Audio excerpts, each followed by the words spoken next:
Welcome to the source. The source. Source. Hey, get the source. Good morning. And the Giants have the Panthers exactly where we want them. Ahead, overconfident. This is when we strike in the second half. Everything's fine. We're not panicking. Good Lord. How do you not score on that last drive, man? How do you not score? Daniel Jones throws right into the face of Jadeveon Clowney. It's not like he made a great play and tipped it. No, Daniel Jones spiked it into his face. Threw it directly into his face. Wow. 6 of 14, 54 yards. Thanks, Daniel Jones.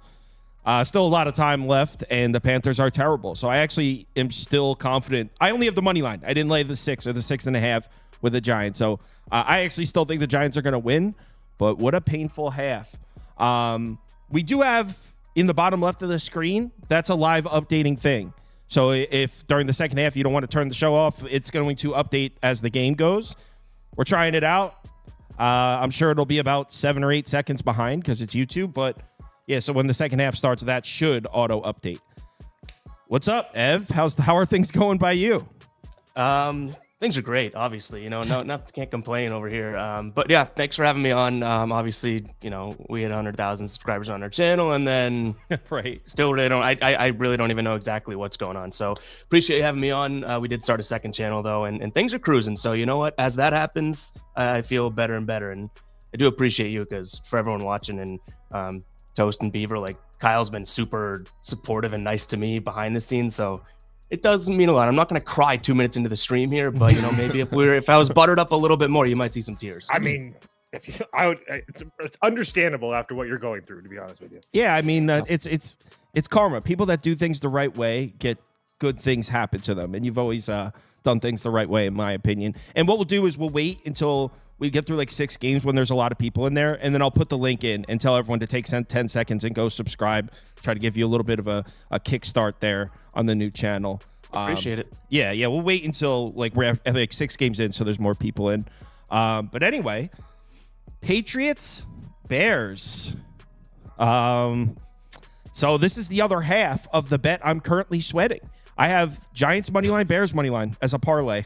I'm aware that maybe it's not the smartest mathematical bet. But I tried plugging in a few 6-point teasers and doing the minus a half, but actually the odds of the money line parlay were actually better. I got minus 118. So that's why I placed that. I was going to originally do the 6-point teaser that's built into the sports books, but the odds of the money line parlay were actually better. So I have Giants money line, Bears money line parlay.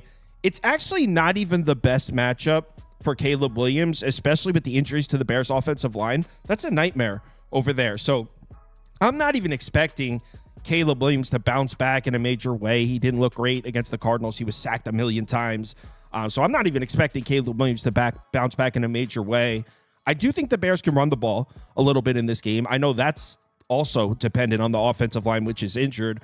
But really, the angle I like, the reason I like the Bears to win this game, number one, they've taken care of business at home. So if this is a close, ugly game, I trust the Bears to get it done at the end. Number two, this is a nightmare matchup for Drake May on the other side. I mean, he's getting pressured at an ungodly rate. The Titans haven't been able to pressure the passer all year. Entering last week, check this out. So entering last week, the Tennessee Titans were 30th in the NFL in pressure rate. So they haven't been able to generate pressure all season. Last week against Drake May, they pressured him on over 44% of his dropbacks, third most in the NFL that week. So the Patriots are making even bad pass rushes look good. Well, the Bears are not a bad pass rush. In fact, in Chicago, I might put the Bears as a top 5 pass rush. So they're coming for Drake May. And Drake May actually has handled pressure okay, but he's got terrible numbers against zone coverage. The Bears run a lot of zone coverage. Maybe the Patriots are able to run the ball a little bit, but as a whole, this should be a really, really ugly spot for Drake May. And all I need Caleb Williams and the Bears offense to do is protect the football, take what the Patriots give you, and they should win easily. So this is my bet. We'll see. Might not even make it there. By the time this game kicks off, I may have already lost this bet. So, Prop Beaver, you have anything for this one? Yes, I do. I have 2 bets in this one. Unfortunately, I'm going to be fading my guy Drake May here. I've been speaking many praises about Drake May through 3 weeks of football. I think he's been outstanding thus far. I really think it's just been his lackluster, group of teammates around him that has been letting him down thus far. I mean, the O-line's absolutely terrible. The receiving talent around him is, I think, the worst in the league. Just absolutely egregious. Jalen Polk, best receiver in football, my ass. But before I get into that, Coke boys, we showed out this morning. Jalen Coker, thank you for cashing the over 28.5 receiving yards in the morning. What an absolute joke. All right, well, let's give him a shout out for that. So what he's talking about is Prop Beaver actually is winning a bet. He already won in the first quarter. Yes. Coker over receiving yards for the Panthers. He liked it a lot. He was literally referring to himself as a Coke boy all week. And now we finally got it. First international cash of the week. Of the season. Feels fantastic. Really spreading my boundaries to global borders here.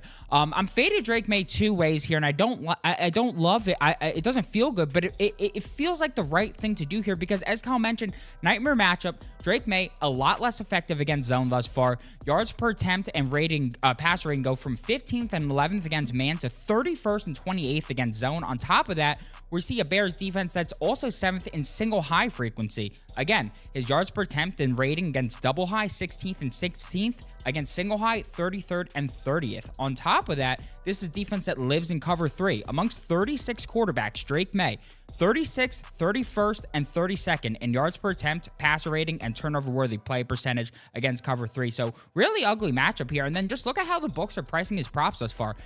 His pass yards total, he's 3-0 to the over in his healthy starts, averaging 242 yards per game. So why are they putting it 50 yards below his total? On top of that, he's completed 20, 26, and 29 passes, but his completions line's at 18.5 and even juice to the under on FanDuel and Caesars. Whether it's the Patriots finally getting the run game going due to the edge and the gap concept scheme, or Shane Waldron's just complete and utter incompetency in play calling on the Chicago side, keeping the Bears offense stagnant for a 3rd straight week, I think the books are very confident that May does not see the passing volume necessary to hit the mark here. On top of that, what I like here is if we're not going to get the volume, we just saw May face a diet Chicago defense last week. He faced Tennessee. They're very similar to Chicago in terms of tendency, but their pass rush is awful, and they were without their top 2 corners. We now have a top 10 pass rush, and we have the top corners on the field. Now, my favorite play is the yards here, but I added on the TD at plus 200 because let's not forget that last week, May was 5 seconds away from not having a TD in that game. The Bears have allowed just 1 combined pass TD to the 3 QBs they faced at home, and they've actually allowed 0 pass TDs to the last 4 of 6 QBs they've faced. So I think that this is some great value here. I think there's a typo in your graphic, by the way. It says under 1.5 touchdown. It's an Andy. So it's under a half touchdown, yes, right? Under a half. Yeah. He said it's an Andy. Ev, what do you like for this one? I would say not much. And as a Patriots fan, like this has just been kind of, at least Drake May's given me a little bit of like, oh, every week, something could happen. But everything that, I guess even what you mentioned and Prop Beaver, what you mentioned, I can't disagree with. And the one thing I would say on that Drake May note too, is that there's no way the Patriots go into this one thinking, okay, we need to pass.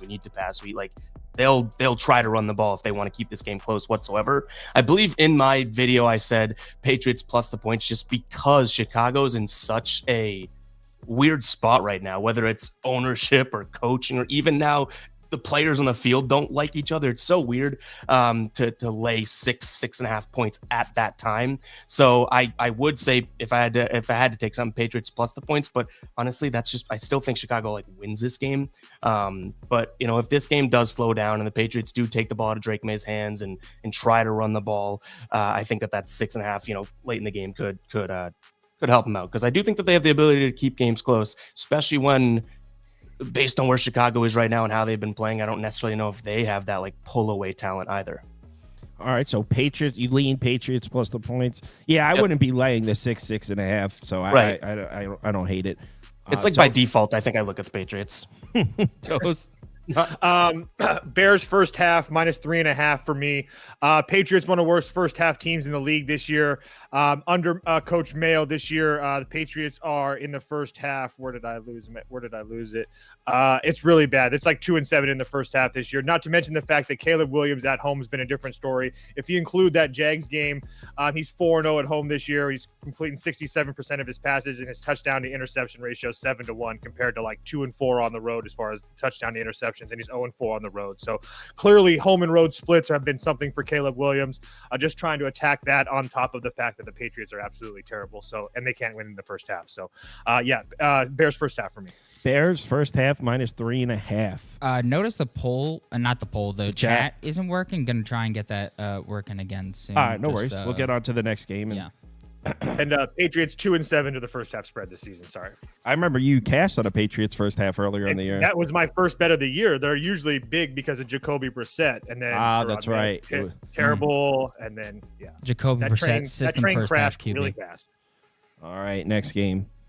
Game 2. All right, Minnesota, Jacksonville, and this one, I mean, I got really lucky if you guys watched the video. So I recorded the video on this one, recorded it, went and bet Vikings -4.5, and then I'm not joking, 15 minutes later, Trevor Lawrence was ruled out and moved to 7. So as much as I would love to sit here and be like, listen, guys, I sniped the line, I'm a sharp. That's not what happened. I got lucky as hell. I placed the bet. I legitimately liked the matchup for the Vikings. I was down to lay the 4.5 with Trevor Lawrence in there, and then got lucky that he was ruled out directly after I placed the bet. So I'm on Vikings -4.5. Now that it's at 7, though, I think maybe Vikings team total over would probably be my favorite bet on the board. This is a really favorable matchup for Sam Darnold, to put it very simply. Jacksonville doesn't have a pass rush. That's number one. And number two, what is it? Cover 2 they run? Here, I have it right here. So they run cover 1 and cover 2. Against cover 1, Sam Darnold, one of the best quarterbacks in the NFL. Second in yards per attempt, fourth in pass rating. Against cover 2, one of the best quarterbacks in the NFL. Second in yards per attempt, 10th in passer rating, second in big-time throw rate. So the Jags run, they don't pressure the quarterback, and they run a lot of coverages that Sam Darnold's had a lot of success against. So I also think Minnesota might be able to run the ball a little bit, even though the Jags can defend the run. Minnesota's rushing attack's been pretty consistent. So I love the matchup for the Vikings offense. Now that Trevor Lawrence is out and we're looking at a full touchdown, I to be honest, I still think the Vikings cover it. But I would probably lean towards, if my favorite bet that's on the board right now, Vikings team total over, what would that be at? I'm going to guess, let's see, 43.5. That puts it at 22 with a 7, 26.5, 25.5, 26.5, somewhere in there. So yeah, I like the Vikings to put up points in this game. Did you get 4 or 4.5? Just 4.5. Okay. Ev, what do you think about this one? I already have 2 plays in this. I'm trying to see what the most up-to-date odds are, but I locked them in earlier today, so they couldn't change that much. But Vikings team total over 23.5 for a little bit juicy -140 on DraftKings. And then Sam Darnold over in his pass completions. It's kind of high at 20.5, but I do think based on, say, even they do have a big lead, and obviously the spread would indicate that, right? And I know you mentioned they might be able to run, but if they don't, Sam Darnold can do these little dink-dunk, clock-chewing type passes all day long, especially late in the game as well. So I do like both of those. Vikings team total, again, over 23.5. Everything you said, I agree with. I think this is a kind of a Vikings, not get right spot, but they haven't, ever since their bye week, they didn't really come back and look exactly like I think that they would want to look, like one of these top best teams in the league. They did win last week, but I do think this kind of get right, and this Jacksonville secondary stinks. So I like them to score some points, and then Sam Darnold to kind of chew clock at the end via these dump off passes and whatnot with his completions, because I think that he can come out and have one of those. I think he's done it a couple times this year where like he starts the game like 10 of 11 or, you know, that type of thing, and he's famous for that. So I do like his spot as well. I think those kind of correlate. In complete agreement. Prop Beaver, do you want to go, or do you want to? I'm having trouble keeping. Yeah, up well, we'll just do a screen capture on there with the other one. But when you get a second, no, honestly, I could care less about this game. I when Trevor Lawrence was playing, I was gonna take Brian Thomas Jr. to Ladderville. He's not playing. That sucks balls. I still think you're honestly getting Brian Thomas Jr. at a nice discount, 47.5, but half of Brian Thomas Jr.'s ability is the deep ball, and I don't know if I trust Mac Jones to throw the ball 5 yards down the field, nevertheless 25, so pass. All right. And yeah, do a screen capture and throw the makeshift. Okay. It's the best we could do. Restream's going to get an angry email after this. But all right, let's move on to the next game first. Well, what is Toast betting? I was just gonna say, I just have I have a touchdown play. I didn't put a ton on it, but TJ Hawkinson to score a touchdown. I was just trying to take advantage of the Jags' really bad pass defense. They're 31st in defensive DVOA against tight ends this year. I think they've allowed 5 or 6 touchdowns to that position as well. So I just took a shot with TJ Hawkinson, just trying to take advantage of that bad Jags defense. All right, let's move on to the next game. All right, so we got Pittsburgh, Washington. Really interested in this one. As far as I want to hear what everyone's thinking here. I want to see what the poll's going to do. So this is I want to bet Washington. At the current moment, I don't have a bet on this game, and I don't think I'm actually going to bet it. I want to bet Washington. I mean, we're getting the team that's been significantly better this year at home at less than a field goal, right? That's what I want to do. Here's the problem. There's so many things on the other side of this. First of all, Mike Tomlin off a bye hasn't lost a game since 2016. That would be, I think, 7 straight wins off a bye week. That's number one. Number two, Mike Tomlin against a rookie quarterback. It's very favorable record. I don't have it in front of me off the top of my head. He's got a very good winning percentage against a rookie quarterback. Number three, Mike Tomlin as a road dog. Also, I think he's 7-3 straight up on the money line as a road dog. Last 10 times as a road dog. So you got all these things on the other side, right? Keeping me from placing this bet. I know you might have heard what I just said and say, okay, well, how do we not bet the Steelers? Because the Commanders have been significantly better than the Steelers this year, like significantly better. And it's -2.5 at home. So I want to bet the Commanders. Can't do it. You can put up, when you get the chat set up, Prop Beaver, you can put up the -2.5 for Washington for me, but I am not betting this game. Okay. Ev? I'm kind of in a similar boat. I was trying to get to the Commanders like you were, and I really couldn't do it against this Steelers defense. So I started to lean then towards the Steelers with all of the, just historicals and whatnot. And I truly do think that the way this defense is built can give, never mind rookie quarterback, but a mobile quarterback, whatnot, trouble. So I guess if anything, I would end up being on the Steelers side of things, but 2.5, it seems like you might as well throw those points away and look at them for some plus money on the money line. If you're going to do that, I don't think that those are worth it. So I guess I'd look at the Steelers, but my initial sort of gut reaction to this game was to try and get to Washington. I just couldn't back them enough with the Steelers defense. So it's Steelers for me. I also think that, if you do like the Steelers, the under might be the play, because this is either going to be an offensive game that Washington carries, or I would say Steelers kind of draws them down. I'm on the Washington, AJ. I'm sorry. So, all right, as far as the total, I was looking towards an over, but not necessarily only because of Washington. Here's another thing that kept me off Washington. The Commanders run a lot of zone coverage. Russell Wilson, I'm sorry, a lot of man coverage. Russell Wilson, excellent numbers against man coverage. And what was the other one? Russell Wilson is first. Blitz. Yeah, against the blitz. Commanders blitz a lot. Russell Wilson, excellent numbers against the blitz. So it's actually a nice looking matchup for Russell Wilson on paper as well, who's looking like he's on the mark right now. That offense looks a lot better, doesn't it? Yeah. Even the week before he started playing, they've started to piece some things together. He said, Kyle, what numbers are you looking at where the Commanders are significantly better? Well, they have a better record against a stronger schedule. They beat the shit out of teams. Steelers, just got their ass beat at home by the Cowboys. Based on what we've seen so far, these teams aren't close. But the Steelers seem to be trending upwards, though. So, Prop Beaver?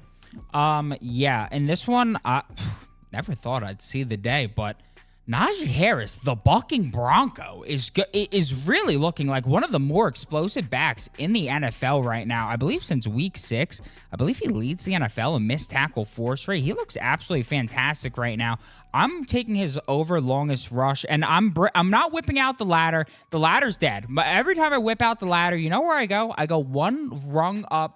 So we're not doing ladders anymore. We're whipping out the step stool. We're going one single step up. We're going Najee Harris over 14.5 longest rush, and we're going Najee Harris 20+ longest rush here.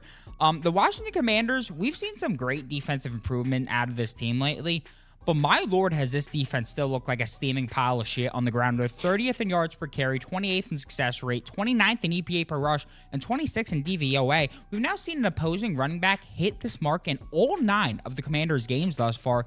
And with Jalen Warren and Kadero Patterson back in the mix for Harris, we're seeing a reduced snap share. That is actually gold for his efficiency. His last 3 games, we've seen him play 46, 49, and 59% of the snaps, down 70 and 74 from his 2 previous games without Warren. That's just an average of 51% of the snaps.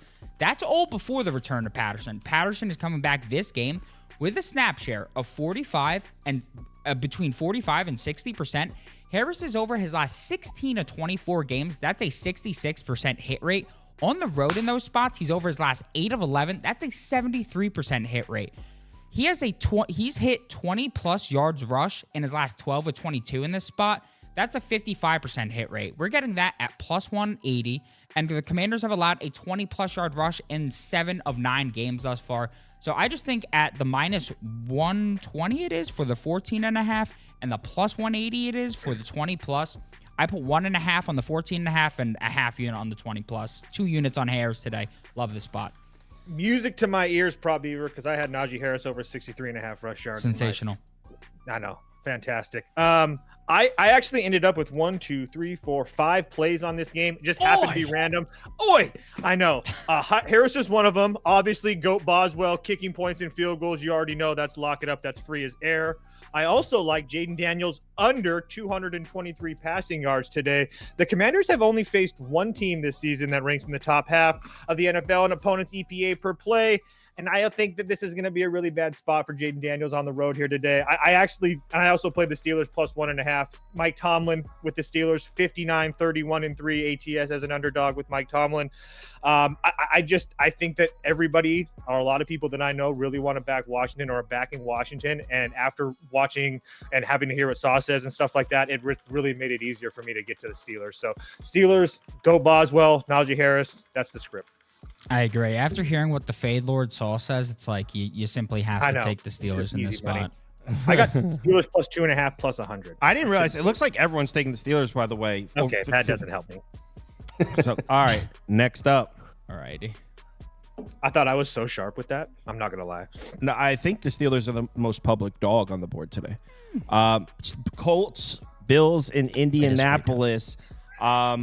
I took the points in this one. I don't know if I think the Colts are live to win the game, but I do think the Colts' run defense is definitely undervalued. They're actually one of the best defenses in the league in terms of keeping you from moving the chains on the ground. They've been good in short yardage situations. Their success rate per rush on defense is very good, and that's the exact recipe to give the Bills offense problems. Is keep the Bills from chewing the clock and staying on the field, moving the chains with the run game. That's exactly what Joe Brady wants to do, and that's exactly what. Just go copy and paste the other one. You want me to go back? Yeah, go get it. Okay. And put it in the 4 people thing. So it's no, I know. I forgot to. That's why I was just gonna do this real quick. But okay, I could go back. Just go do and it get real quick. Okay. All right. Well, go back and get it. Sorry, guys. This is so embarrassing. All right. There we go. All right, cool. You got it? Yeah, I got it. Jesus Christ. I don't see it. You're embarrassing me in front of my friends. There we go. All right, there we go. All right. So, yeah, I think the Colts defense is better than people think. It was injured for a while. They got a lot of those pieces back. Kenny Moore is back. DeForest Buckner's back. So this Colts defense, I think, is pretty solid. I think they're able to knock the Bills' run game off their rhythm and force Josh Allen to make the plays here with his arm, which he's more than capable of doing, and I'm sure he'll make some plays on the Colts defense, but they run mostly zone coverage. I think they're third in zone frequency. Josh Allen, not the best numbers against zone coverage, pretty average. So it's not that I think the Colts defense will shut the Bills down or anything like that. I can see them giving the Bills some problems, forcing some punts and all that. And then on the other side, I think the Colts are going to be able to run the ball on a Bills defense that isn't particularly great against the run. Bills secondary, even though the Bills have played good defense against the pass this year, but that being said, if you look at the secondary, it's not loaded with talent. I think Joe Flacco can make throws on this Bills secondary as well. It's not that I think the Colts are better or, I love the spot for the Colts. It's nothing like that. I think the line is off. I don't think this should be above 3, especially in Indianapolis. So I have the Colts at 4.5 here.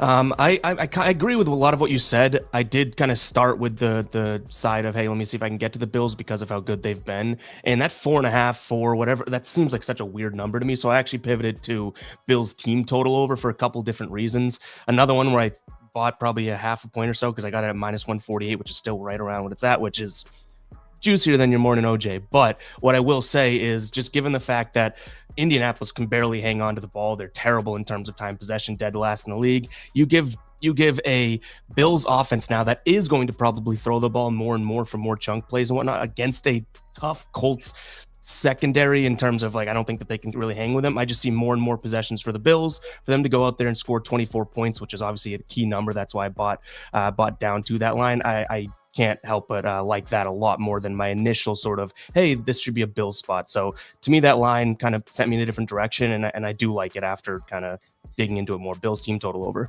Bills team total over. I like the total to go over, period, too. That's what I played. Oh, you're on the over? Yeah, I played. Go ahead. I was saying 46.5. You got it at? Yeah, I played over 46.5. I really wanted to get to the Colts as well. I just couldn't do it. I just don't trust that defense. I know that Buckner and Kwity Paye and Kenny Moore are all going to be back after missing a whole bunch of time, but they're still allowing essentially 25 points a game and 420 yards a game. 420 yards a game. Not to mention the fact that I also think that the Colts are going to be able to score on Buffalo. The fact that you mentioned all those other things, but the one thing that is that Buffalo has got Kansas City on deck. So maybe it's a little bit of a look ahead spot for them. This is a really big game for the Colts. Obviously, every single Colts game, they continue to stay in it, whatever it is. All 5 of their losses are 3 points or less. They're 7-2 ATS. Oh, and by the way, I think that Flacco should be able to be decent today because the Bills don't blitz at all. They're like the first worst team as far as blitzing is concerned. So it's not like he's going to be running for his life. So I just think that we see a whole bunch of points here today. If the Colts offensive line was completely healthy, I would take a shot at the money line here. They're missing a couple of pieces. Ryan Kelly, I think, and then Will Freeze, the guard, is out. So they're missing a couple pieces. But yeah, the Colts offensive line is keeping me from hitting the money line too. Prop Beaver? Yeah. So I got 2 bets in this game. 1 second. The first one being Jonathan Taylor over 20.5 receiving yards. This is definitely my favorite of the 2. I really, really like this one. I think it's actually egregious that we're getting it at 20.5. So earlier in the week, I got it at 18.5. Then Michael Pittman was ruled out. It went up to 23.5, and then it moved down to 20.5. I think that's because of the hit rate merchants being like, oh, well, he doesn't have that great of a hit rate at this number. I think that's absolutely stupid. When Joe Flacco's in at quarterback, this guy is going to throw to the running back position. Plain simple. It's just, you just simply know it's going to happen. Here are the running back targets in Joe Flacco's last 7 starts going back to 2023. 7, 5, 9, 4, 7, 8, 7. It's just simply ridiculous. If you look at his last 2 games with Joe Flacco, I mean, he's had 4+ targets and 3+ receptions in each. If you look at Taylor, with that floor, he's over his last 7 to 10 games with 3+ receptions, averaging 23 yards per game. And he's also over his last 8 of 11 games with 4+ targets, averaging 24 yards per game. Now we're going to face a Bills team that allows the most yards per game and second most pass attempts to the running back position, sitting 25th in DVOA. All but 2 of 9 opposing leading receiving backs to face the Bills this season have crossed their respective receiving marks. And conveniently, they've also cleared this mark in the process, averaging 44 receiving yards per game. Jonathan Taylor with Flacco has seen his target share go up by double. Yes, his targets per route run has gone from 0.11 to 0.25, and Michael Pittman is going to be off the field in this one. I just think it's all wheels up for him in this spot. And then my other bet in this one is going to be Mr. Khalil Shakir. This dude is a yak monster. I don't think I've ever seen quite anything like it. His ADOT, I believe, is 2.2 yards. Yet pretty much all of his receiving damage is coming after the catch. I think he's in another position to shine here because there's no Amari Cooper, no Keon Coleman. In his last 3 games, we're seeing his usage really shine. 8 targets per game, 7.3 receptions per game. And our face is a Colts defense that is amongst the leaders in zone coverage. Well, against zone, he has a 31.6 first read target share compared to a 12.1 first read target share against man coverage. So a 20% increase in target share. And guess what? The Colts, despite having Kenny Moore, one of the better slot cornerbacks in the game, they've really struggled in the slot. 29th in yards per route run allowed, 31st in catch rate allowed, 31st in first downs per route run allowed. That's perfect for Shakir because 75% of his routes are in the slot. And the icing on the cake, the further down the field the Colts defense gets, the tougher it gets. They're 31st in short pass DVOA, 24th in medium, and 8th in deep pass. As I just said, Shakir has an average depth of target of just 2.2 yards down the field. So I think everything's lining up for a Shakir game here. All right, let's move on to the next game. I like that Jonathan Taylor prop. Can Thank you go you, and sir. get the chat, please? Big time. Yeah, I'm trying. I mean, this restream thing's really. Yeah. Also, I did get the chat. How is it not in here? Did you put it in 4 people? Yes. Oh. All right. So next up, Broncos Chiefs in Arrowhead. I have a bet in this game. I am on the Broncos. I actually sprinkled the money line as well. Small bet on the Broncos money line. What number did you get on the Broncos? 7.5. And I had the money line at plus 320, I think. So, first of all, Mahomes always seems to struggle against Denver. If you look at his numbers against his division opponents, so against the Chargers, he's got a 106 passer rating, 16 touchdowns, 5 interceptions. Really nice looking numbers against the Chargers. Against the Raiders, even better than that. 107 passer rating, 12 touchdowns, 2 interceptions. So Mahomes has great numbers against the Chargers, great numbers against the Raiders. But against Denver, just an 84 passer rating, 9 touchdowns, 8 interceptions. I don't know why, but for whatever reason, Mahomes always seems to struggle against Denver. Denver is able to give Mahomes problems. Not saying they're going to shut Mahomes down or anything, but it's certainly not something you love to see if you're thinking about laying 7.5 points. Also, Chiefs don't really have a run game right now. Obviously, there's the injuries. They haven't really had a consistent rushing attack all season. Broncos have a solid run defense. I think the Broncos run defense, we talked about this last week, I think it's a little bit overrated, but still, it's a solid run defense. So Denver defensively might be perfectly equipped to give the Chiefs some problems. Keep in mind, as I'm sure you know, Chiefs are battered at the wide receiver position. The Broncos have maybe the best cover corner in the NFL on Hopkins. There's not a lot to like there for the Chiefs offensively. So I think it's a really good matchup for the Broncos defense. And on the other side, look, it's tough to make a case for Denver's offense here. They have been running the ball more recently, but the Chiefs have one of the best run defenses in the NFL. So I don't know if we can count on the run game being there for the fucking touchdown Panthers, by the way. So I don't know if we can count on the run game being there for the Broncos in this one. It's a lot of pressure on Bo Nix, but in my opinion, this looks like a really good matchup for the Broncos defense, and I don't think this number should be higher than 7.5. Chiefs are going to drop one eventually. Maybe it's this one. So I Broncos plus 7.5 is my bet, but I also sprinkled the money line too. Yeah, I am in the same boat. I didn't bet it myself, but that's definitely the direction I leaned in. And even in my video, I kind of said it like, am I crazy or whatnot? And then started to see like so many people on this side of things that worries me a little bit. Like it seems like 9 earlier in the week. Yeah, so it's that is probably what else, and I know that too. So it's like, you know how hard it is seeing that number and then taking this number. So I'm staying away from it. But I was like, when I started breaking this game down, I was like, oh, am I getting to a Broncos number here? And I thought that was like a unique sense. I think so many people are on it that it just makes me say, you know what, I'll stick away for now. Wait, hold on. But that is where I'd be. That touchdown didn't count? That touchdown didn't count. Sorry. You're good. That touchdown didn't count. We're all good. Everything's fine. Everything's all right, guys. Prop Beaver, you on Denver? No. I don't. This game was tough for me. I think that in terms of a matchup, I actually think it's pretty solid for Mahomes. He's better against man coverage. They run man coverage at one of the highest rates in the league. In terms of one high, they run that one of the. I forget if they've won one high or two high, one of the highest rates in the league. Honestly, I'm all sorts of fucked up right now with all the production issues going on. But he's better against that. So in terms of the matchup, it actually is a better matchup for him. But the history goes against that. And then on the other side, there's some things that are working for Bo Nix here, like the fact that they do run man, they do blitz, and he has been better against the blitz. But I believe in terms of the shell coverages they run, that does not work against him. So it's just not many points that don't lead to anything conclusive for me. So I'm just going to pass here. All right, Toast. Yeah, this is like one of my favorite props of the week. Carson Steele over 10.5 rush yards for the Chiefs. First of all, nobody touched on that Patrick Mahomes tweaked his ankle last week, and he's probably not going to be 100%. Next, not to mention, they're going to need to keep Kareem Hunt healthy because they have a huge game against Buffalo next week. And if they were to win today and win tomorrow, that pretty much gives them the number 1 seed in the AFC. And again, with the Mahomes injury, I just think they're going to be a little bit more conservative. I think they're going to try to keep Kareem Hunt healthy. And I think that you're going to see Carson Steele have a lot of attempts here today to get over this number. So yeah, it's like one of my favorite plays of the week. We'll see how it goes. Steele over 10.5 rush yards. One of your favorite plays of the week. I love it. Yo, it is what it is. All right, next game.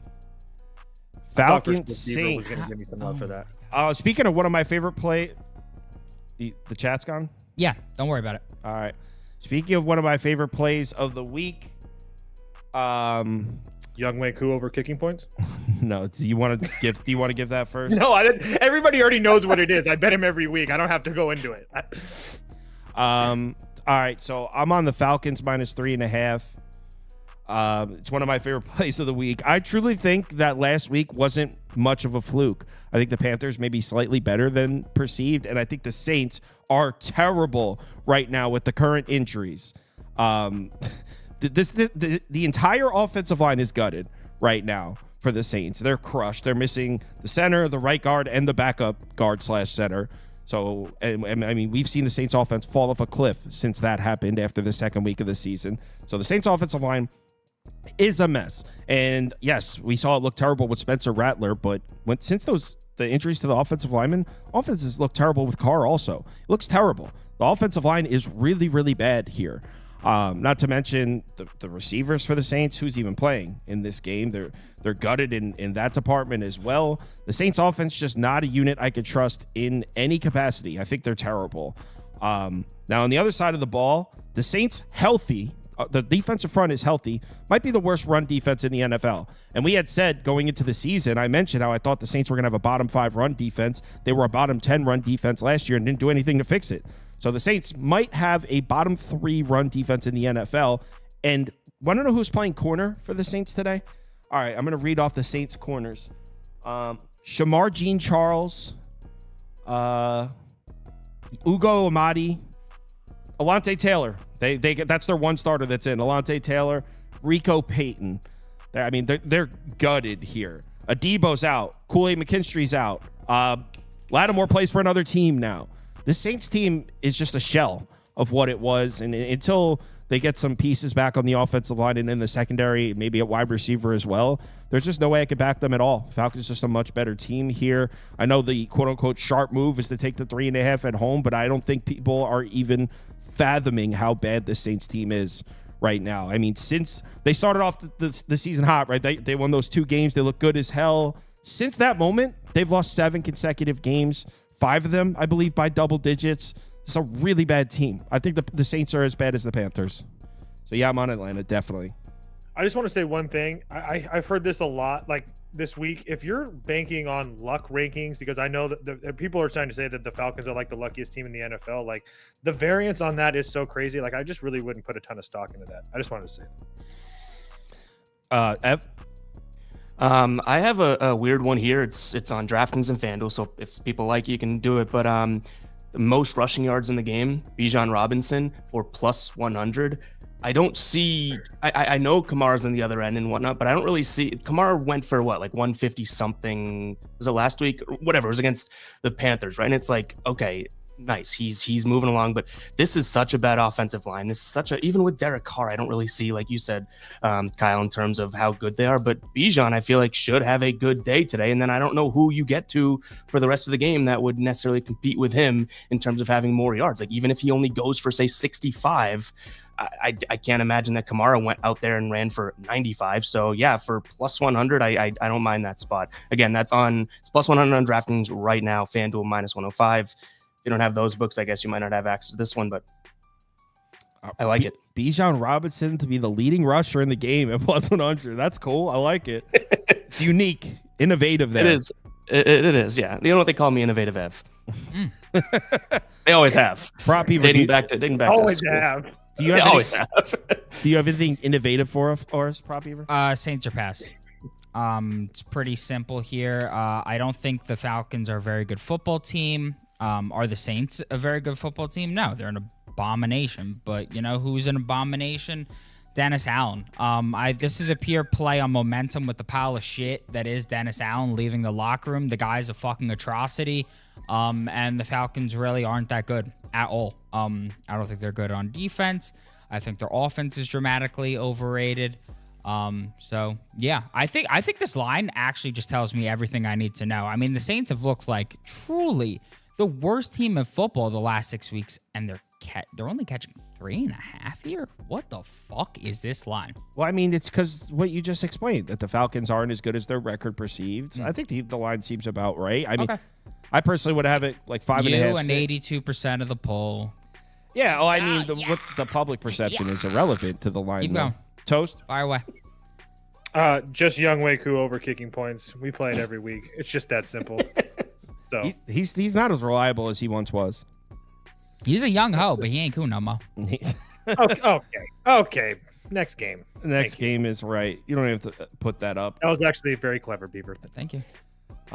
Next up is 49ers Bucks. I actually laid it here with the 49ers. It's one of my smaller bets of the week.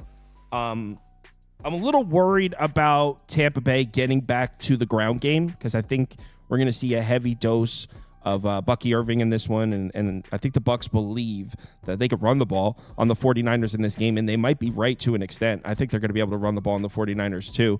So I'm a little worried about the Bucks running the ball in this game. But on the other side, well, first of all, I don't like the matchup for Baker Mayfield against the 49ers pass rush and the 49ers defense. The 49ers do exactly what you need to do to give Baker Mayfield problems, and that is pressure the passer without blitzing. The 49ers create pressure. They barely ever blitz. Baker Mayfield against the blitz, one of the best quarterbacks in the NFL. When not blitzed, his numbers drop back into the 20s. So not nearly as good when you only rush 4 at him. The problem is when you only rush 4 at him, normally he gets a clean pocket to throw from. Well, the 49ers have the ability to put pressure on Baker Mayfield without sending the extra rusher, which is huge.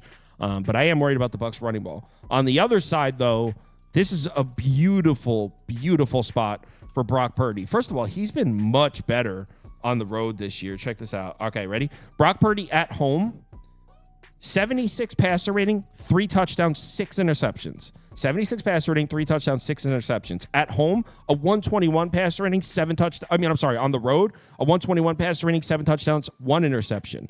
So Brock Purdy on the road has looked like Brock Purdy of last year. For whatever reason, Brock Purdy can't seem to play at home this year. So Brock Purdy back on the road where he's been much better.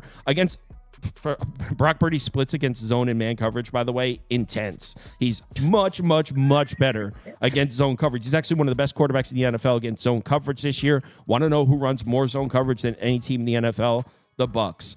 This is a Bucs team that's allowing 330 passing yards per game in their last 4. They've been getting cooked through the air. Maybe it's the injuries to the corners. Who knows the reason for it? But this Bucs team can't seem to stop anybody from throwing the ball. Christian McCaffrey playing in the game. Who knows how much of an impact he'll have? But it looks like Deebo Samuel is going to play as well. I like the matchup for the 49ers offense a lot. So I laid the 6.5. Like I said, not one of my bigger bets of the day, but I think they win comfortably. I think they might beat the shit out of the Bucs, if I'm being honest. But yeah, I'm on the 49ers. I'm on the same side. Oh. That's all. I agree. It's pretty much the same thing. All right. 2 of us on San Francisco.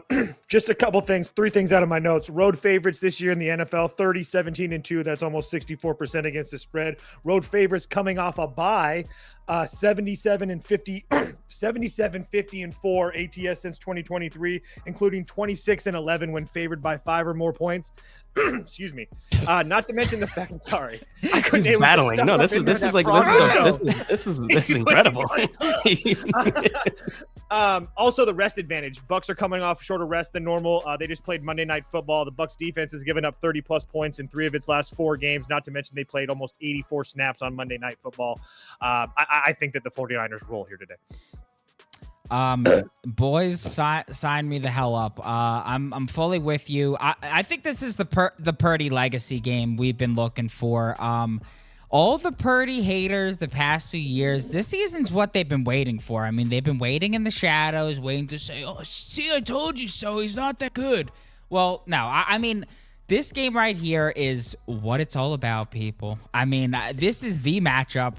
We got him on the road, where he's been significantly better. I mean, on the road, he's got 7 touchdowns and 1 interception in 3 games, compared to 3 touchdowns and 6 interceptions of 5 starts. So clearly significantly better. Over his last 6 and 9 on the road going back to last year, compared to under 8 straight at home going back to last year. And the 49ers are favorites here. In road wins, Purdy is over 8 of 10 career games, averaging 2.3 pass TDs. He hit 200-plus pass yards in all of those occasions. And the Bucs are having a ton of success. They were having a ton of success limiting QB pass TDs earlier in the season. Through 4 weeks of football, the Bucs had allowed just 1 combined pass TDs. They had every single QB they faced go under their pass TD prop. But all of a sudden, over the last 5 games, every QB that is not named Spencer Rattler has just gone completely and utterly apeshit against them. They've all thrown for 3+ pass TDs in 4 consecutive games, posting a 60% success rate and 120 passer rating. Purdy's already cashed both career games against the Bucs with 2+ pass TDs, 2 and 3 pass TDs in those games, and I like him to do it again here with the added boost of CMC on the field to to help move the chains. I also have a third prop in this game. Let me just get that on the screen here. Now, I'm a firm supporter of this man, so it hurts to say that we're fading him here. Normally a man who says ain't no stopping Cade Otton, but there is stopping Cade Otton in this spot because we have the man, the myth, the legend, Fred Warner on the field, one of the best covered linebackers in all the game, and Otton has absolutely shined the last 3 weeks. He's been the focal point of this Bucs offense. I mean, Liam Cohen, the Bucs offensive coordinator, he said he wishes he had a son like Cade Otton. I mean, that's a hell of a compliment right there. He said that? He said that. That is a hell of a compliment right there. But he faced KC and Baltimore during that span. He also faced the Falcons. These defenses get smoked by tight ends every week. KC and Baltimore specifically, they're bottom 10 defenses in yards per reception allowed and bottom 2 defenses in yards per game allowed to tight ends. Dude's now got a massive target on his back, and he's facing 49ers defense that's been polar opposite. 5th fewest yards per game allowed, 2nd fewest yards per reception allowed, and 8th in DVOA to tight end position. They've allowed just 2 receptions to tight ends over 12.5 yards this season over their 9 games, nevertheless 20 yards. One of those to Trey McBride, one of the most athletically gifted tight ends in recent memory. The other one was to Noah Gray, the 2nd tight end on the field in a 2 tight end set. Their eyes were on Travis Kelce. So I really love this one. The icing on the cake, 49ers run cover 4 at the 5th highest rate in the league. Otton's already minuscule 5.5. ADOT goes to 1.5 against cover 4. Love these plays. All right. Can I say something? I don't know. You should do this. I don't know if you're planning. Maybe like end of the year Kyle Kirms live show clips award type thing, because I think we have 2 nominees there. Toast battling through whatever it was just going on in your throat there. That showed more determination and grit than I've seen in a long time. Thank you. And then Beaver, that Cade Otton breakdown. Those are 2. Thank you. Those are 2 nominees right there. If I had to vote. What did he say? Cade Otton's like a son to me or something? Well, Cade Otton means a lot. Next up, this is my least favorite game on the board. Don't have a ton of interest in it. I got a sharp play. Okay, go ahead. So do I. Nick Folk over 1.5 field goals at plus 100. I'm dead serious. The Chargers entering this week. Look, red zone defense Chargers red zone defense is very good. The Titans are going to be able to get down the field. Things set up very well for this Titans kicker, who's 11 for 11 this year on field goal attempts. All he's got to do is get a couple attempts. Nick Folk, it's one of my favorite bets of the week. I'm dead serious. It's one of his. I had to get it out of the way quick because I know the eye rolls were coming, but you guys can't have to admit I'm pretty good with these damn kicker props. No, you are. You're nasty. It's one of his favorite bets of the week, he says. Gonna cash in the first half. All right. So my thoughts in this game are pretty simple. I'm not betting the Titans, but I also think the Titans defensive front might be a tough matchup. We know Harbaugh wants to run the ball first. Titans have a great run defense. But the thing is, so you might be thinking, all right, let's take the 7.5 then. If the Titans are able to take away what the Chargers are trying to do offensively, The reason you can't is even if the Titans do take the run away from the Chargers, I mean, can they even stop Justin Herbert? I think if Harbaugh wanted to come out and throw the ball today, we're seeing Justin Herbert drop back to pass more and more as the season progresses, by the way. Last 4 games, he's dropped back to pass significantly more than the first 4 games. So, I mean, the Chargers are more than capable of winning this game in blowout fashion via the pass. I mean, the Titans, there's no Cheeto, there's no Snead, there's no Diggs at safety. All of the pieces of the Titans secondary that they brought in, this new look Titans defense, none of them are playing. So the Chargers could easily win and cover this via the pass, even if the Titans are able to take the run away. See the Bills game for reference. In that game, remember, we are like, I'm not laying the points for the Bills because the Titans can take the run away. That's what Joe Brady in Buffalo wants to do. All right, well, Josh Allen will throw for 500 yards. Like, it's just this team's so bad. So it'll only be Chargers, but I'm not going to lay 7.5 here. I think I'm on the same side, and I honestly, I love that folk play. So I might look at that as well. Yeah. I love that folk play. Says no one ever. There's a first for everything. Yeah, so I got to do it. There's one man who's cost me more money than just about anybody in the history of football. Calvin Ridley? No, but he's the man that throws him the ball. His name's Will Levis. Guy has no respect for my money. I mean, just like takes my money, wipes his ass with it, and then just like throws it in the fucking toilet. But I'm doing it. I'm backing him again here.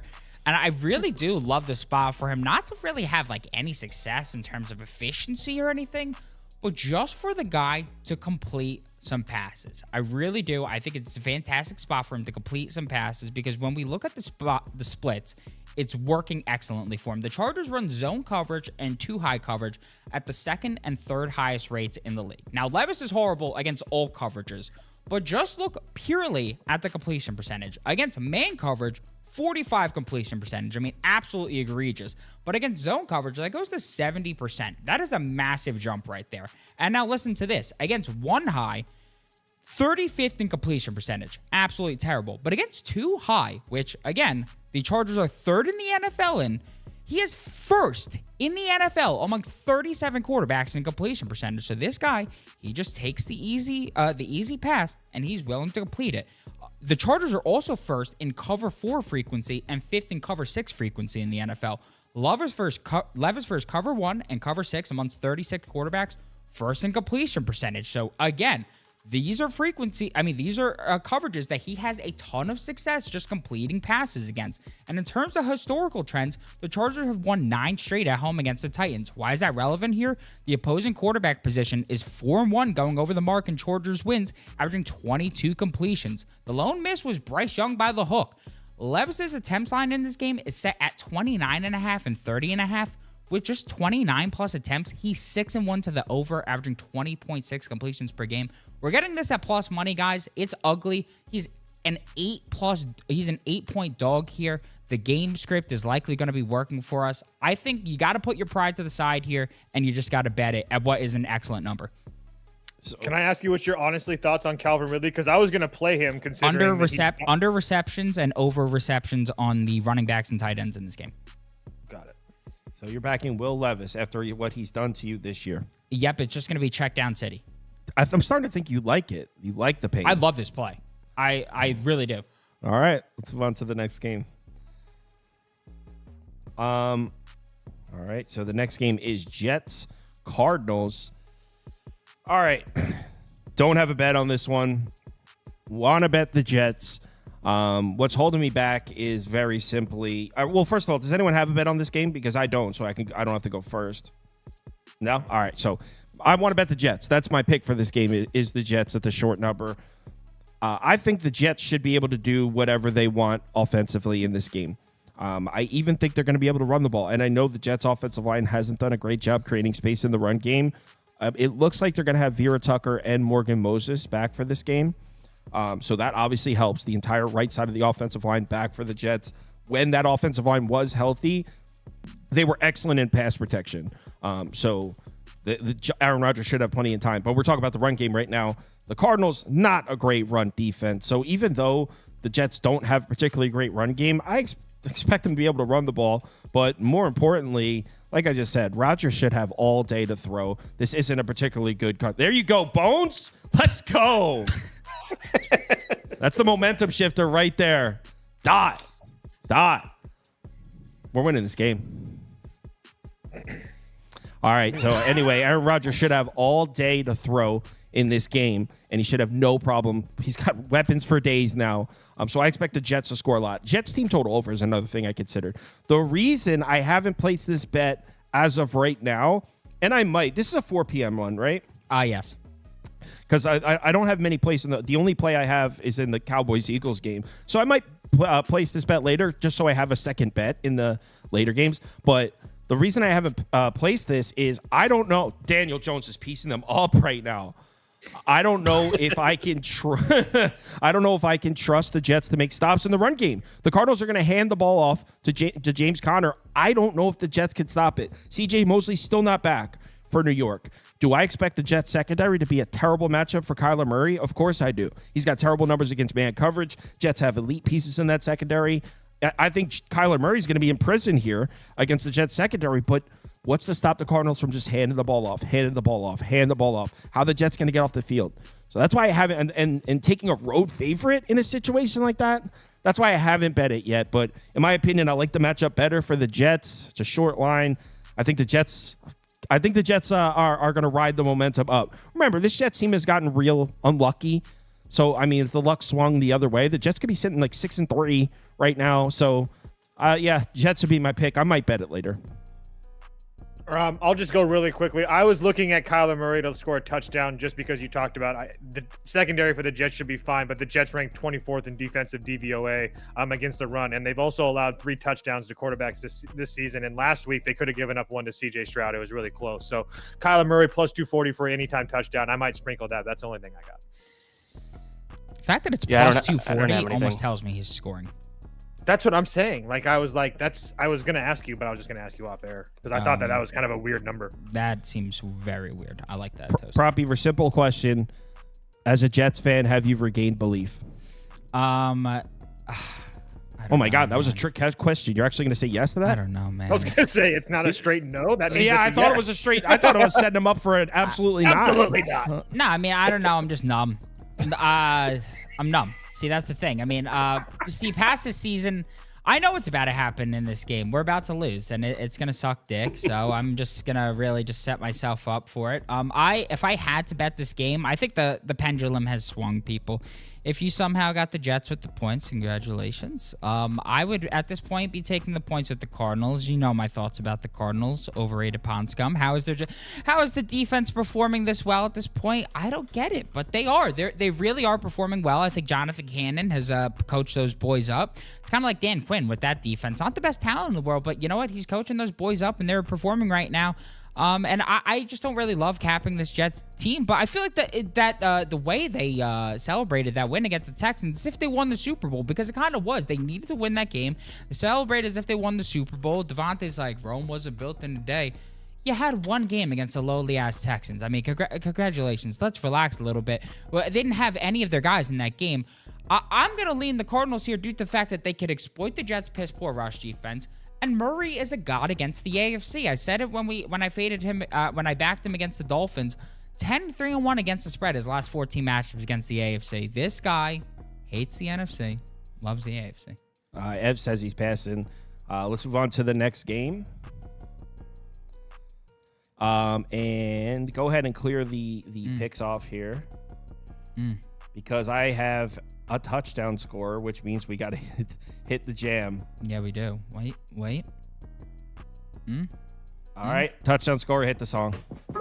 Anytime, touching it down. Scoring it, running around. It's the anytime, touchdown scoring. Anytime you need touchdown. Yeah. Ezekiel Elliott gets in the end zone in this one. Obesimo. There is one player that has just owned the Eagles over the course of his career, and his name's Ezekiel Elliott. It's plus 350, especially after the whatever happened where he was skipping team meetings or whatever the fuck whatever he's doing. I don't think there's a graphic in there. Whatever the hell he was up to.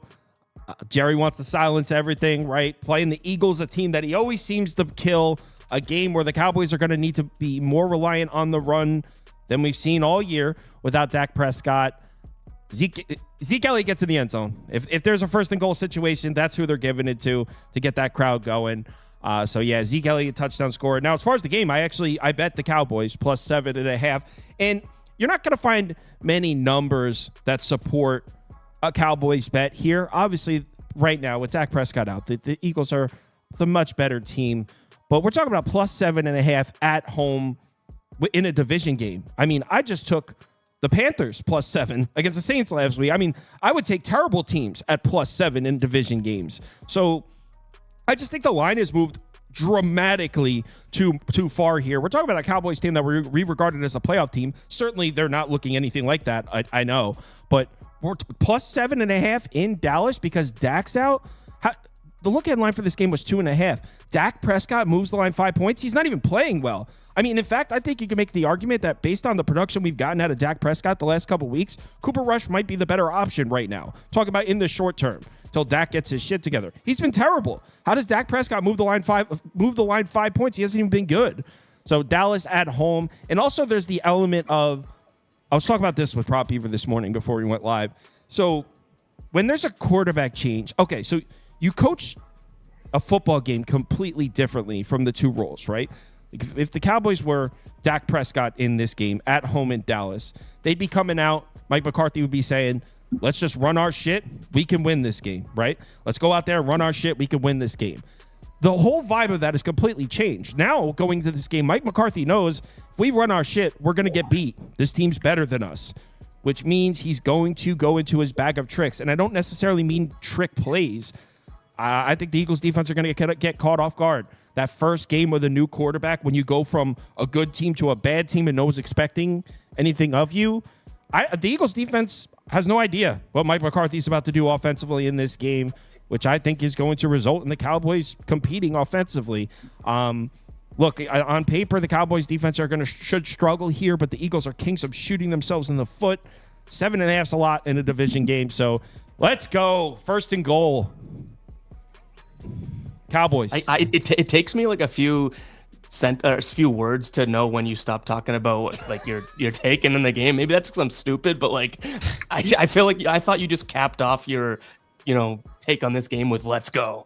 I think that's just me being dumb. You know what I mean? Like it takes me a couple words to realize that you stopped talking about that and then start talking about the game. It's tough. We don't do many shows while there's games on for this. He can't help himself. He can't help himself if he tries. Yeah, we don't do many while there's games on for this reason because I don't have the attention span for it.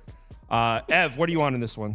I like the over in this one. A lot of what you said is taken into account too, and I think that you look at some recent games by the Eagles, and you're like, oh, that defense is potentially looking better and better. But if we look at who they played, I mean, Cleveland, New York, Cincinnati, who was obviously looking good, but then Jacksonville. Like, I don't really think that there's much weight or stock into this Eagles defense. So I do like the over in this spot. Or team total over for Eagles, because I think that number's just way too big, but I also don't see a way that Dallas necessarily stops the Eagles.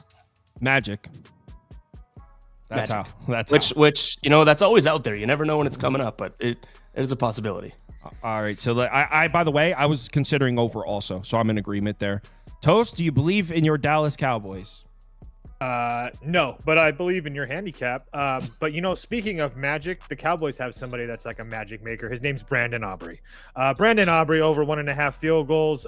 This guy at home is just an absolute menace. 9 for 9 this year, including 4 for 4 from 50 plus. So even if the Cowboys can't move the ball and they're forced to kick it from deep, he can do that. He's also hit a 65er this year, a 60 earlier last year. This guy's just one of the best, if not the best kicker in the league. So it is juiced up to minus 135, but it's a reason for that. Brandon Aubrey over 1.5 field goals. Prop Beaver? I may look at that team total, honestly, for the Eagles. I lean the Eagles spread here, mainly due to the fact that Cooper Rush comes in. The argument, I believe, is, is the fall off from Dak that bad? I think the Cowboys defense is that ass where it's like, oh okay, like I don't care. I mean, the Eagles may put up 1 million points in this game, and I just don't think that Cooper Rush can even remotely keep up. I mean, sure, Cooper Rush in his career as a starter, what is it? I believe 5-1 against the spread, 5-1 straight up. We also need to get some context in those games. The Dallas Cowboys had one of the best defenses in the league at that point. Opponents had scored over 17 just once, an average 15.8 points per game. What did Rush and the Cowboys themselves do? They averaged just 21.1 points per game, so they didn't have anything really going at that point. Also, they had more talent on the team, far less talent on the team. The offensive line, sure, in terms of ranks, they look good in terms of adjusted sack rate and pressure rate. Go ahead and look at that PFF grade. I know a lot of people shit on PFF grade, but in terms of the O-line ranks, I actually value them because I feel like they show I feel like they show the difference in terms of when guys are basically having to overcompensate for their O-line. And I feel like Dak has had to do that a lot this year. This O-line holds a shit ton. I feel like this O-line is really not that good. Cooper Rush is going to have a very hard time against that Eagles pass rush. And you want to know the one game that Cooper Rush did lose in his NFL career? It was at Philadelphia. He looked fucking terrible. 1 TD, 3 interceptions, 37.3 passer rating. I just think that Philadelphia comes into here and messes them up. An interesting trend here. If you look, Cowboys have great history against the Eagles lately. 9-4 against the spread and straight up in their last 13 matchups. But if you look at the Cowboys as home underdogs against the Eagles, 2-11 straight up and 5-8 against the spread. So, yeah, I actually lean the Eagles here. I'm still in shock that Toast, during his analysis of a kicker prop, described Aubrey as an absolute menace. He said, this guy's been an absolute menace at home. Show the lie. Show the lie. That's all I got to say. Next game. Aubrey, absolute menace at home. He's a marauder. Dude, he kicks field goals. It's not that kidding. deep. Cowboys need to focus on their defense. Get rid of Dak. It's not that deep. Aubrey kick his field goals all week. Aubrey, absolute menace at home. Dude, what is he, 4 for 4? Like 9 for 9. Plus a 65-yarder, you jerk. 9 for 9. Absolute menace at home. He doesn't miss. Oh, shit. That's maniacal. All right. He was hitting at 95% for his career, and Sauce doesn't think this guy's a menace. I don't know. Absolute menace at home. 19 for 20 and 50-plus yarders, too. Put it on a T-shirt. Toast, who do you got in this Sunday Night Football game? I tailed you. There's part of it. I also like CJ Stroud over 31.5 passing attempts, but that number is absolutely gone to oblivion. It's at like 35 now. So, but I think that this game is more of a shootout. The Detroit run defense is a lot better than their pass defense. Yeah, I just think it's a shootout. But yeah, I tailed you on Houston. All right, Ev. Another spot similar to kind of what I just talked about. I like the over in this one. I think that's a chalky side just given the two offenses that we have, but I really couldn't. I don't want to pick a side here, and I think the under might be like the silly side. So I'm on the over. Real quick, guys, because I actually think I have a good take on this one, or it's gonna piss a lot of people off. I'm sharing the link to Ev's new channel. If you are somebody that watches his stuff and haven't subscribed to the new channel yet, he had 100,000 subscribers, having some problems, had to start uploading to a new channel. So I just put the link in there. If you guys want to take 10 seconds, go over there and click the subscribe button and come right back. Yeah, so that would suck having to start uploading from a new channel. Although, as we've talked about before, Ev, the subscriber count means nothing. It's like, look at your the NFL video. It's over 40K. Like the progress is your name and people wanting to see Evan Guy Boston picks on Sunday. Yeah. That's your accomplishment. It's not the subscribers count. That's just cosmetic. Yeah. It means nothing. So. And you helped me kind of understand. That's what I was saying at the beginning of the show. Like, I do give you a lot of credit of being like, hey, like, this is going on, and you just been, a venting service, I guess, because I'm like, what the hell? And the issue is, like I said at the beginning, I don't want to get too much into it, but it's like, one, it sucks to hit 100K, and then it's like, well, now you got a little slap on the wrist, but I'm like, for what? And that for what is the big issue. So that's why I said, all right, let's be safe. Let's go to a new channel right now. Let's figure everything out. So I appreciate everyone that has tuned into the new channel. And Kyle, your words have just been true. Like, I can't imagine starting a channel and in 4 days having over 7,000 subscribers and videos doing well. Like, it's that's crazy to me. And I mean that genuinely. Like, I know a lot of people watching in the live stream and whatnot don't get the look behind the curtain into our worlds, but like, that is flabbergasting to me. That's what's kind of picked me up when I was down, because now it's like, all right, like let's just keep this thing going, regardless of that subscriber count. And I'm confident we'll get back in order and everything going. But I do truly appreciate people in the industry like you guys that have helped me, but also just, people that do view every day and do kind of, rock with my content, that I've seen that love so quickly. So not to get sappy, but I do truly, truly, truly appreciate it. Right. And the most important part, if you look at his new channel, his old channel had 100,000. This is, if you're trying to get into content creation, this is good to know. So you look at his old channel has 101,000 subscribers, right? He starts a new one. His NFL video this week has over 40,000. So his views are about the same, maybe even higher. And the reason I'm bringing that up, your subscriber count, or how many people click the follow button on your Instagram or Twitter, it's literally meaningless. How many people you got to click the button? What do you see when you open your social media? It's not the shit you follow. It's the shit you watch. That's why if you accidentally watch a political something, your shit's flooded with politics. It's going to show you what you watch. What you actually click the follow button and subscribe button on is meaningless. The like button, meaningless. If you ever heard me say smash the like button, means nothing. Literally means nothing. That's why I don't say it, because it means nothing. Anyway, I am on the Texans, and you're all going to hate the shit out of it. Let's get to Sunday Night Football, where I got the ugliest bet ever. The Giants have the ball in the 10. Giants have the ball in the 10. What just happened? Touche. What happened in the game? Somebody commented that Chuba Hubbard broke his leg. So that if that actually happened, that's terrible. Oh, well, damn it. I don't want to celebrate if someone's... But so if that happened, I'm assuming he fumbled How about that? and broke his leg. And then the Giants got the ball to 10. All right, so guys, this is not just a quote unquote fade of the public. I actually think this is a decent bet here. Don't just blindly tail it, because you're gonna hate it. So everyone's talking about Will Anderson being out for the... Oh my God, they're about to score. Keep my composure. I was gonna say something to Ev, and then I was like, no, I'm just gonna let Sauce do his thing. All right, I'm gonna put my hat down so I can't see the TV. Everyone's talking about Will Anderson missing this game, right? How it's how are the Texans gonna function without Will Anderson?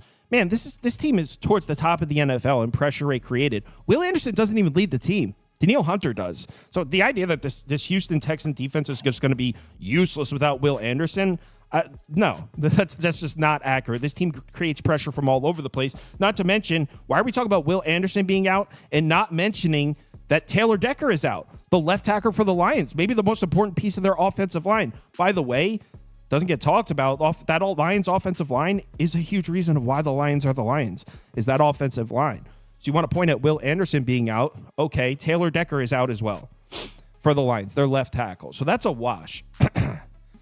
Houston's able to generate pressure. They're able to stop the run. When's the last time we saw the Lions go on the road against a defense that's able to stop the run? We've only seen them go on the road and play a decent run defense once.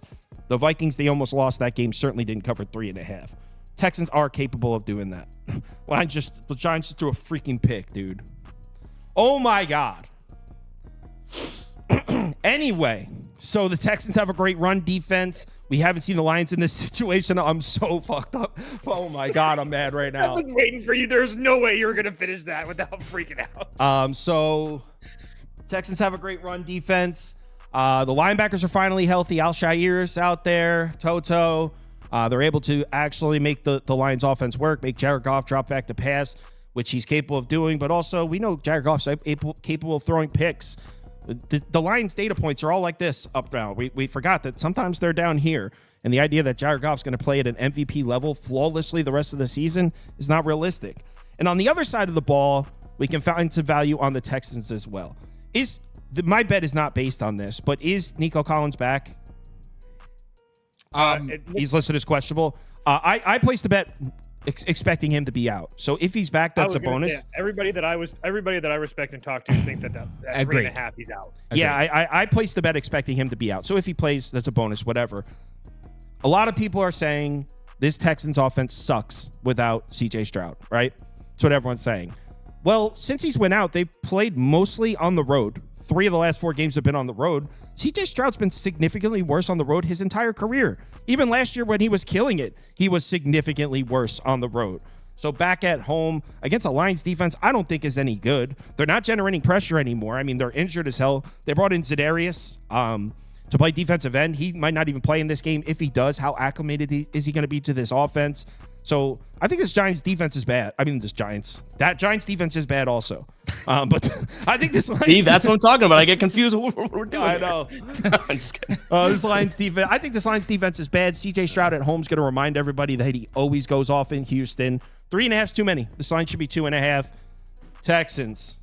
God damn it. Lions also lead the league lead the NFL in turnover margin. So I mean, at some point they're going to have a little bit of regression coming in that spot as well. Not to mention the Texans have a little bit of a bye advantage because they played Thursday Night Football last week too. That's a big stop. Yeah. So update: Chuba is healthy unless he's running with a broken leg, which would be very impressive. That is impressive. Yeah, somebody asked why we're all smiling while Kyle was in pain earlier.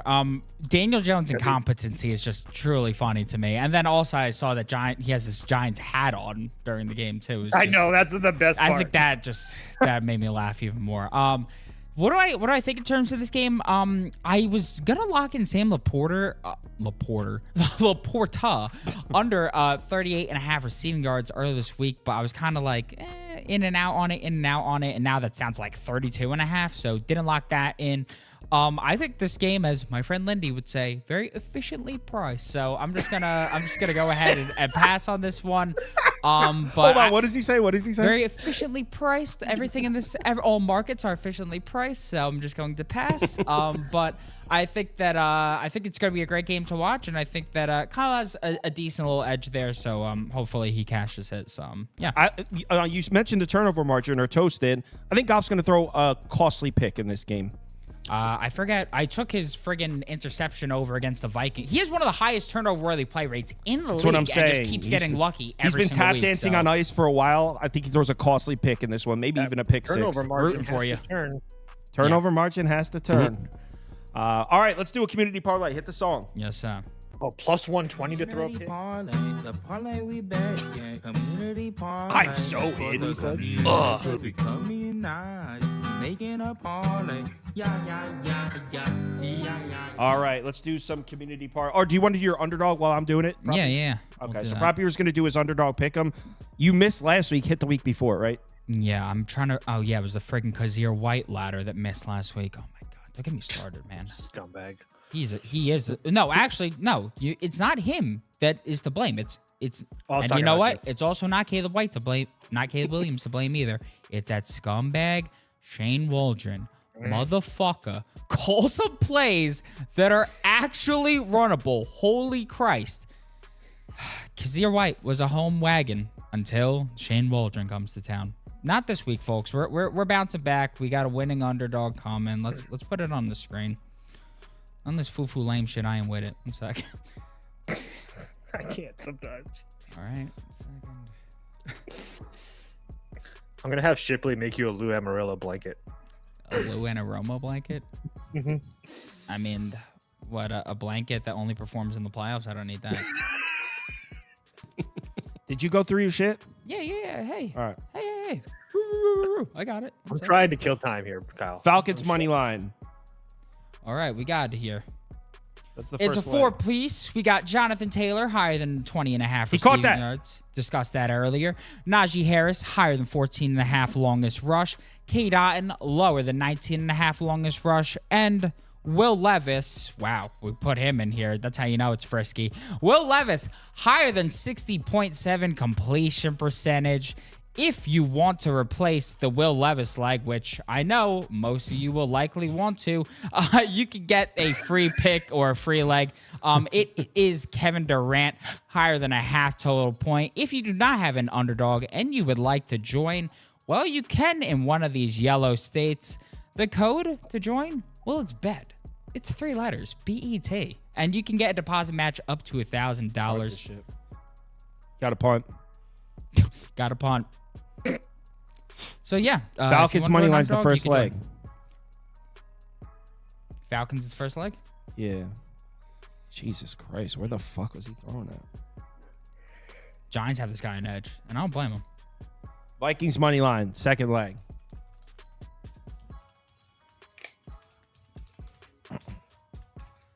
So we got Jets, Eagles, Lions. All right, so we'll go Jets, Eagles, and Lions as the last poll, and then we'll do the second place finishers to see what the fourth and final leg is. So yeah, make sure you guys go click subscribe on Ev's new channel. Even though, I mean, you're already getting the views that you were getting. You already, like, it literally took you a week to get your progress back. Like, literally a week. That's what I was gonna. It's funny that you guys talked about this. I was gonna say, because I was looking at Ed's video last night, and I was like, damn, 40,000 people for a new channel. Clearly, you're doing something right. Well, because people are wanting to come see this. I had a theory that this would happen, and I'm glad to see it in action, because I obviously had no reason to ever try it, start a new channel and upload my stuff there. But I had a theory that you wouldn't lose any, like, the channel and the subscribers are almost meaningless. The value is your name that people search for and watch, like that. Your recurring viewership, that's the value. And I had a theory that the channel and the subscriber count is useless. So I'm glad to see it come to fruition, which means my theory is correct. Yeah. I mean, the thing is, like, and I don't want to, like, I do appreciate you guys, you know, talking about it and giving it light. This is the new channel, More Guy Boston Sports, that I'm operating on now. But one thing I will say is the only, now knowing how things are performing afterwards, and this is totally like behind the curtain, like, yeah, like now I'm like, okay, that's what I like now. Like, you know, the fact that people just are rocking with what we're doing, and shout out to Trey and Tassos on my channel as well. But like rocking with what we're doing. The issue is the same exact day I hit 100,000 subscribers, that's when this all went into effect. So that's what kind of is a kick in the you know what. You know what I mean? Yeah. It's like I don't get that oh my god, this is amazing, like celebratory. I do, because that was still the hard work getting there, and I'm confident that we're gonna be back on that channel and using this channel for different reasons. Like I'm confident in that, but it's just the circumstance still has that blemish, and that's all it is. So it's like that's what I'm pissed and frustrated with now. But the fact that the people and you guys and everyone has shown that you're right, Kyle, the number, and like, you know what I mean, it's about what you do versus what you kind of have to show for it in a sense, and that's all been true. But I will still say it does stink to hit 100K and that same day get the email being like, hey, blank. So right. I mean, yeah, celebrating milestones is important for like morale and all that. But in terms of like your recurring viewership, how many people take time out of their day to watch your stuff? That's all 100%. That matters. Not how many that's people. What we've talked about that too. And like you're totally right. Doesn't matter how many followers you have. So community parlay today: Falcons money line, Vikings money line, Eagles money line, Chiefs money line. Is that plus 214? It says. Yes. Wow, a bunch of risk takers out there in the community. Someone said watching the Giants giving me cancer. Man, oh my god, that's cold. But I can't say I don't relate to it. That's all. Thanks everyone for watching.